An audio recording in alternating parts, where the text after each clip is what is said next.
Hey, this is Meredith Elliott Powell, and you know what time it is. It is 8 a.m. Eastern and time for Sales Logic.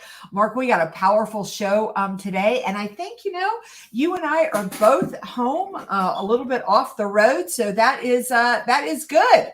That's a good thing. You're not in New Hampshire, wherever you were a week ago. I'm not in Japan. We're both back in there. And we got a kind of a controversial show this morning. This is going to be good. We're going to call each other out. So I love it. And we're going to talk about Sales Logic Live coming up on May 24th. So great show. Why don't you hit the go and we'll start.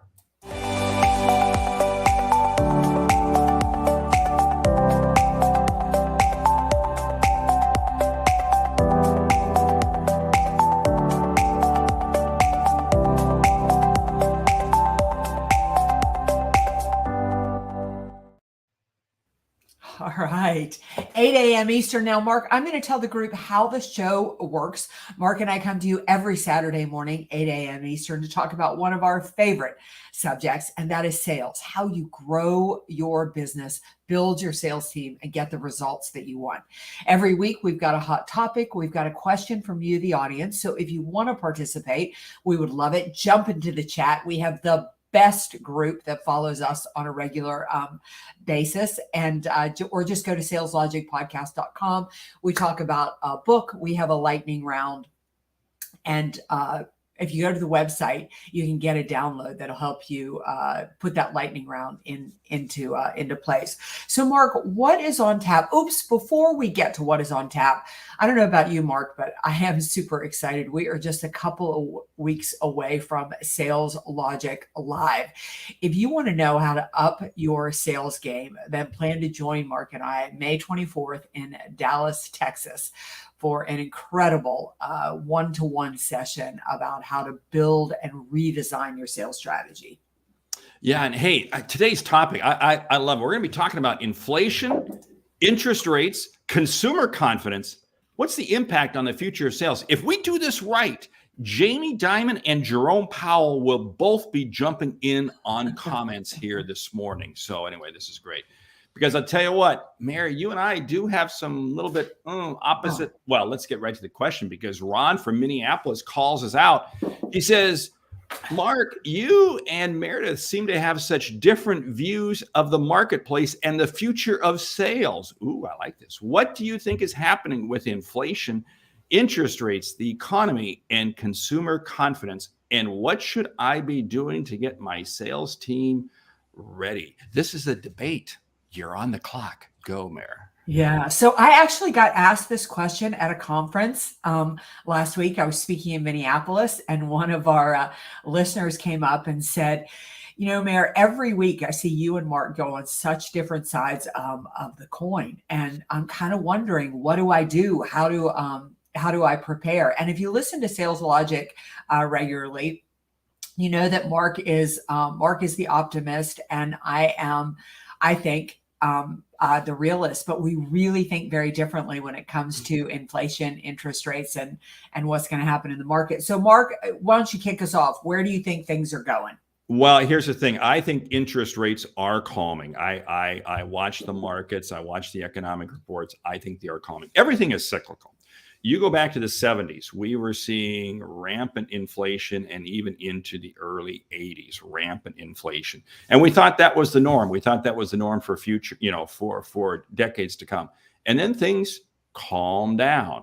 So yes, we're in a period of inflation right now, but I do believe it is calming. Everything is cyclical. And this is why I always remain an optimist regarding what's going on out there. So go ahead and play the realist, as you say you are. I love this. Well, I don't think that I'm a pessimist, but I think that, we're experiencing about the worst inflation that we've had in 40 years. I'm a little less concerned about inflation as I am concerned about deflation. I think interest rates will probably go up one more time, but I'm not as concerned about interest rates going up as I'm concerned about the speed of which the interest rates are going up. I think in essence, now, Mark, don't let me say, I think you think that by the end of the year, the market's going to get better. And I think by the end of the year, things are going to get a little bit worse. Would that be accurate? Well, I don't know. I mean, I think this is a weird economic period because there are some sectors of industry that are doing absolutely fantastic. There are others that are very much struggling. Right now, the airline industry is absolutely on fire. They can't get enough planes. They can't get enough pilots. The hotel industry, travel, very much seeing strength. SaaS and some other spaces, very much struggling. So again, this is not a uniform economic, can I use the word downturn? Slow down. Again, this is economic sideways. So I'm a pessimist for some industries because they're going to go through a cleansing. But the overall economy, and I go back to my old neighbor when I lived in Omaha, Warren Buffett. Well, he wasn't that. He lived about 3 miles away from me. But anyway, but he always took the bullish side of the U.S. economy because of the resilience of it. And I do believe that's the case. I was just in Asia a week ago, and I was speaking to people from 14 different countries. And there are countries over there that are not experiencing any economic slowdown whatsoever. And there are other countries that are experiencing economic slowdown. See, again, this isn't uniform. And so it just depends on what side of the street you want to be on. I take the view of the optimist. Everything is cyclical. It's going to work itself out. I can't control inflation. All I can do is work my way through it. I think that, I think, Mark, you're saying a lot of really, really great stuff there. Here's the things that I'm paying attention to and how it's changing my sales strategy. And Ron, what I think that you need to be doing. So the speed at which interest rates went up, here's the problem with the speed at which interest rates get up. The economy runs on the fact that business needs money to borrow in order to create cash flow, in order to create jobs, in order to create the things that it needs to create. The speed at which interest rates went up and the fact that debt is going to come due. If you borrow money at 2%, you assume you can reborrow that money at the worst case scenario, 3 or 4%. Now people are going to need to borrow that money again at 6% or 7%. You have inflation, again, the highest prices that we've paid in 40 years, especially for food and consumables and the things that we use. That's going to decrease businesses' ability to pass on the price increases they have to the consumer. So in my opinion, there's about $1 trillion worth of debt coming due, then another $1 trillion coming due behind that. Add 4 bank failures to that, and you've got a tightening credit market. All of that is going to, in my opinion, going to slow the economy down. And what I think, Mark, you're seeing, and definitely, there's kind of like micro industries. Some businesses are experiencing. I just think that cascades. Some businesses get hit first, then eventually it cascades all the way through. I think there's a couple of things that we need to be doing. Number one, educate yourself about the market. You want to be the resource to business right now. Don't show up and not know anything about how what's happening in the marketplace is going to impact them. Because if businesses are planning, the people that you call on right now are planning now, then they're going to be able to navigate through it really well. So set yourself up to be a resource. If you are not connected to the CEO or the CFO, you need to connect yourself to the CEO or the CFO. Why? Because things are going to get cut out of the budget. 93% of CEOs believe we are headed towards recession. The Fed has said we are headed towards recession. That means that it doesn't matter whether we're headed there or not. We're headed there because they have thrown it in to the universe. That's the thing that drives Mark crazy. If the moment you call it, it is going to happen. So things are going to get cut out of the budget. If you don't want to get cut out of the budget, then you need to get connected to those who control the budget. The third thing I'm going to say, and again, I'm just sharing what I'm doing in my own business. Whatever activity you've been doing, I want you to double that activity because you're going to need more moving through your pipeline than you had moving through your pipeline before. Here's a few things I'm going to add to this, and I love the commentary, Mary. You're bringing in your banking background. People are chiming in saying, yeah, here's the thing. Since the beginning of the year, 324,000 SaaS technology jobs have been lost. Now, I believe that's good because we need to have a cleansing. We need to have a cleaning out. One of the things that an economic slowdown always does is it forces companies to look at their operations and they clean things up and they become more efficient. So you always come out of an economic period of uncertainty. See, I can't use that R word. And you always come out with a better, more efficient operation. Now, let's go back and let's apply this to sales. What does this mean? This means we have to sell with a sense of urgency like never before. Because if we don't close the deal today, we don't know what that business is going to be like 2 or 3 weeks from now. Things could change. We've got to get that order now. So the urgency to close the deal today is more important than ever. The urgency also to be monitoring credit is extremely. Many of you out there, you have normal things where you got to set up credit terms. You got a credit report. You've got to be monitoring the status of your customers, because the last thing you can afford to do is to wind up with accounts receivable that wind up not being receivable because you wind up having to write off bad debt. And again, we saw this back in 2001. We saw this in 2009. And again, we run the risk of seeing this again. So there are certain things from a sales perspective, Ron, you got to be monitoring as a sales team. When your CFO, when your controller gets on your case regarding credit and not extending more credit to a customer, you know what? You got to go with them. Don't sit there and argue with them. Yeah, I think John Register's got a great question here. He said, I think looking at inflation with the same lens of prior to this pandemic is risky. I don't believe we are not able to pull the same levers. I don't think we know the levers to pull. What do you think has shifted from the pandemic? A lot, I think, has shifted from the pandemic, John. And I think there's a lot of things. I do think we know the levers to pull, because you lead into something that we really need to be talking about as we head into whatever the economy is going to do, is you have to be relevant.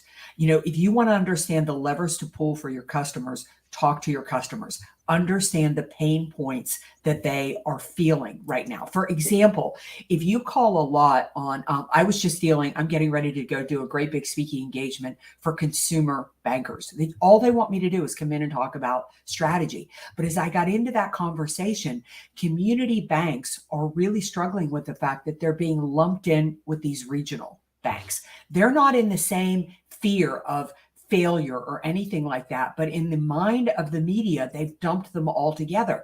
So the way I was able to sell that speaking engagement is I'm not only going to come in and talk about strategy, I'm going to come in and talk about strategy, about what you need to be doing about controlling your destiny in the financial services industry in today's market. I don't know what you sell as an audience, Pete, Kevin, Anika, John, Bryn, but you need to realize that what was relevant 2 months ago isn't relevant right now. The pain point keeps shifting for customers, and they will spend money with people who can solve the right problem. But you need to understand what that problem is. You know, you bring up another good point, and that is you got to be careful what the media is saying, because again, the media are, with the exception of a few voices in the media, they're not experts in the economy. Not at all. And as a result, like you said, they are lumping community banks in with regional, completely different. Jamie Dimon's come out and talked about this on several things. And you have to understand, you can't get caught up in the wave. I'm going to go back to the pandemic. In some of the early days of the pandemic, there were people that were writing off Earth. You know, I mean, this was the end of mankind. This was the end. And if you read some of the media and so forth, we came through it okay. That's in the rear view lens. And again, this too will be in the rear view lens. One of the things you have to understand is you can't allow yourself to become so short-sighted with every decision you make that when the economy picks back up again, you're caught short. You know, this is the time right now for businesses to go out and grab market share. Go out and grab market share. I can't stress this enough. Why? Because some of your competitors are in a little bit of a weaker state, right? So go out and get their market share. This is not the time to sit there and say, oh, I'm going to let go of my sales team. Now, I realize that. I work with a lot of SaaS companies, and they've had to let go of their sales teams because they don't have the cash. They just don't have it. But if you can anyway afford it, keep them in play. And the reason being is because if you wait for the economic signals to turn before you scale back up, you'll be too late. You will always be behind. The media is always behind the curve when it comes to growth. And one final comment. I get a little bit concerned that there are too many voices out there that are almost talking us into economic R. Again, I won't use that word. Well, I think when one of those voices is the Fed, and the Fed is saying that you're headed towards recession, I think that's a pretty strong voice that is pretty well. And I'm going to jump in there.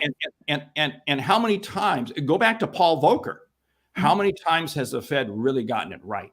I mean, the Fed has always. Again, I'm not disparaging the Fed.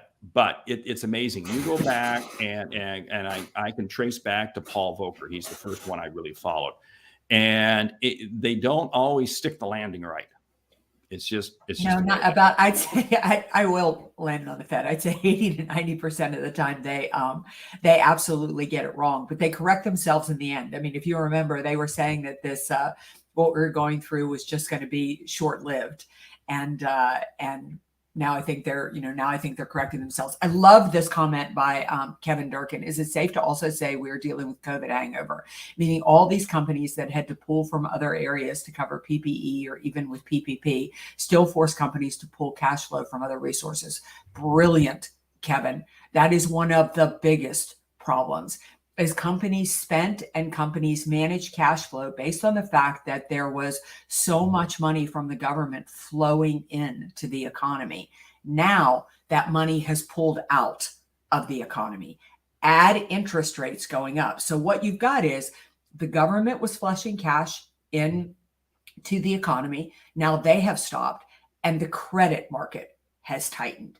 That means there's going to be less available money to flow into the economy. You can see that consumer spending is starting to trend down. People are increasing their spend on their credit cards and less savings account, which tells you it's costing people more to spend what they have been spending. All this to say, you can call me I'm fine to be called the pessimist. I think of myself as a realist. I just like to know and grasp what is happening in the economy. It still can be your best year on record. You can look down through history and see that people have grown like crazy.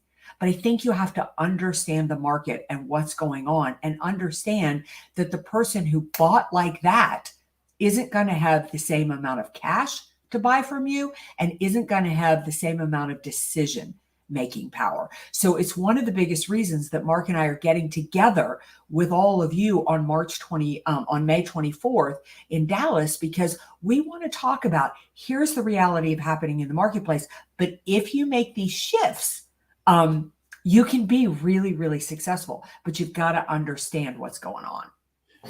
Last week, the two greatest economists, Warren Buffett and Charlie Munger, had their little soiree, Berkshire Hathaway days. And one of the things that Warren made the comment is, and of course, remember, he's an investor and they also own a tremendous number of companies. One of the things that he said his CEOs were telling him is that the supply chain is still way out of balance. In other words, back during COVID, everybody was placing major orders because they couldn't get supply. Yeah. Now, suddenly those orders have turned into shipments and they've turned into inventory. So we do have a lot of imbalance in supply chain management throughout the economic sector. I was just in Japan a week ago, and one of the people I was dealing with was a person from Vietnam. Vietnam is seeing incredible economic growth. Why? Because manufacturing is pulling out of China and establishing themselves in the Vietnam.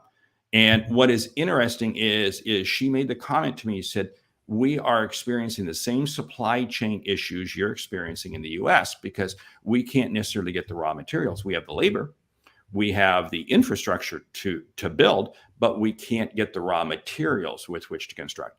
And in other things, we've been able to establish, but then orders have been canceled. So there's still a tremendous amount of imbalance. And again, this is something that is going to impact every salesperson by industry, by sector, by channel. And you're going to have to be monitoring this very close. We could talk about this for hours. Yeah, it really is interesting. I love what John Register said here because I think it's great advice. It's another thing that we all should be doing. He said, I saw this last year with the Fed being one of his clients. In other words, what John is saying, I hope I get this right, John, is you saw it coming. You saw the market shifting. You know, as a sales professional, selling in the present is easy. You need to sell into the future. You need to see what is coming. And that is what John did, is he saw the market shifting. So he grabbed a 22 speech client. He wants to sell 60 for the year. It put him a third of the way, and he didn't have as much pressure on him at a time when it may be a little bit more difficult to land speaking engagements.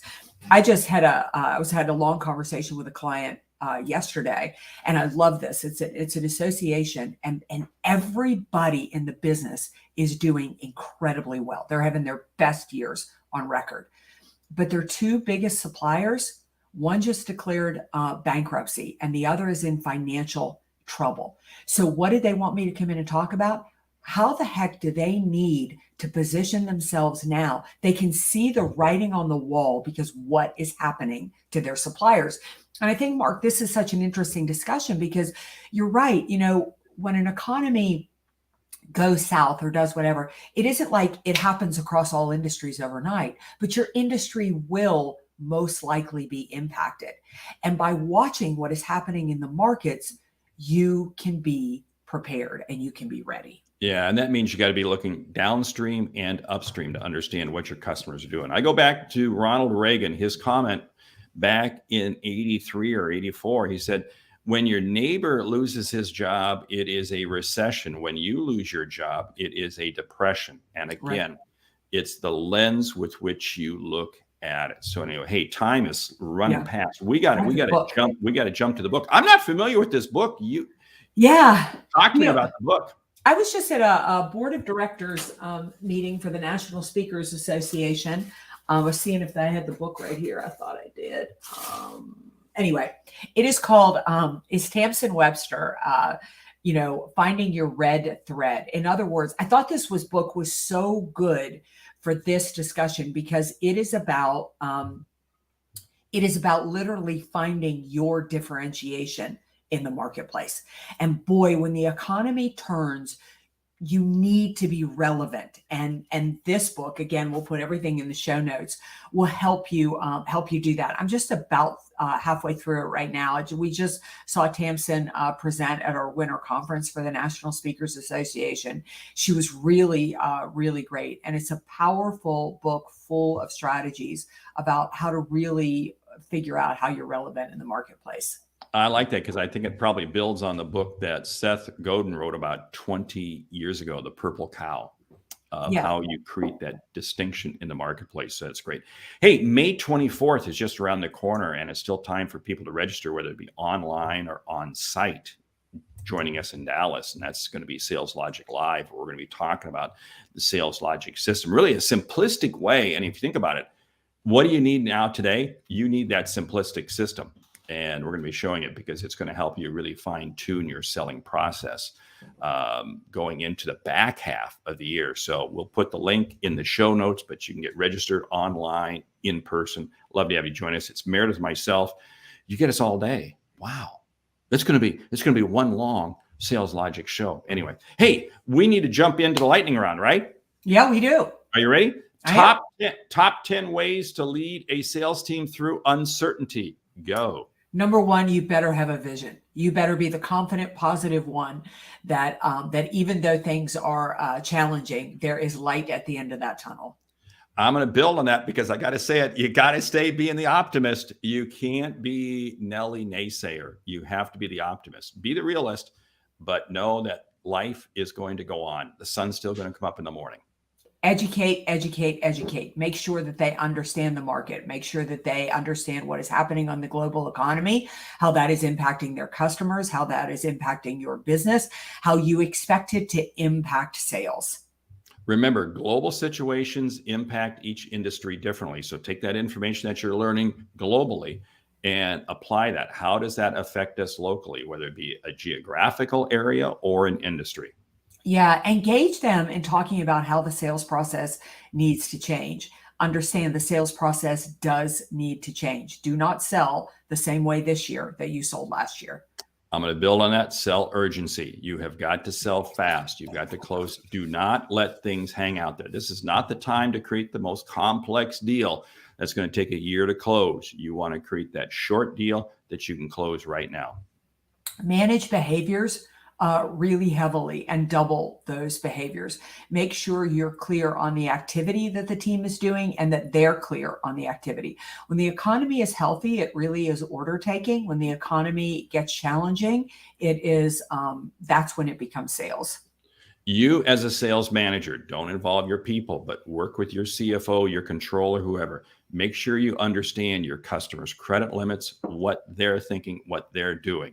You've got to know what that side of the office is doing, so you know how to communicate to your side of the office. Yeah, I would say really also ensure that everybody on the sales team understands how your organization makes money, how big the margins are. That's going to help them so much in negotiation, what a cost of goods sold is. This isn't the time for the sales team to be selling things that at the end of the day are going to cost you money or make you very little margin. I go back to an old expression, sell what's on the truck. Sell what you have in inventory. Don't sit there and sell mythical something. Sell what's on the truck. Keep your people focused. All right, Mark, you give one more, I'll give one more, and we'll be done. Sure. I'll give one more, and that is very simply this. Be watching upstream and downstream. Be understanding how your suppliers are doing, like Mayor brought up in the example in terms of bankruptcy on some suppliers. Be careful of that. Downstream, how are your customers doing? You as a sales manager need to be acutely aware. One more and we'll close it down.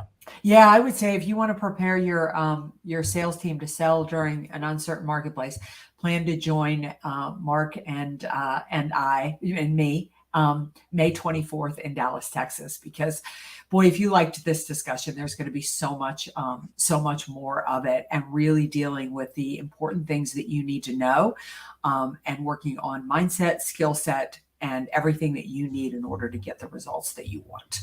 And if you want to rush to it, jump out to saleslogicpodcast.com and you'll see it right there, the link to join. With that, we want to say thank you for listening to Sales Logic this week. If you like what you hear, subscribe, rate, and review the show on your favorite podcast app. If something we've said has earned you a single dollar, hey, consider telling a friend about our show.